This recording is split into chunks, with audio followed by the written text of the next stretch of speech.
Hai pemirsa, sekilas infopedia tentang apa saja yang ada di Sulawesi Selatan kini kami hadirkan untuk Anda. Bersama saya Rini Amraini, inilah Satu Sulsel.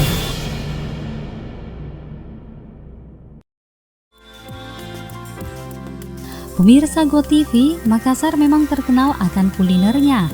Bahkan bagi pelancong yang berasal dari luar Sulawesi Selatan, rela bertandang ke Makassar untuk menikmati kulinernya yang khas.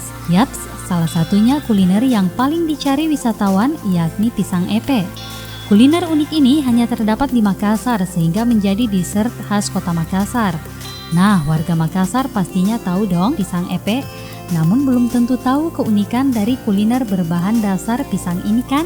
Keunikan pisang epe ini dimasak tidak menggunakan kompor, tetapi harus menggunakan arang, sehingga terdapat ciri khas aroma dibandingkan dengan kuliner lainnya. Pembuatan pisang epe ini pun terbilang unik. Jika biasanya kuliner pisang diolah dengan cara direbus ataupun digoreng, khusus untuk kuliner pisang epe diolah dengan cara dipanggang, kemudian dikepit, atau dalam bahasa Makassarnya diepe, makanya disebut pisang epe. Demikian Satu Sulsel kali ini, saya Rini Amraini.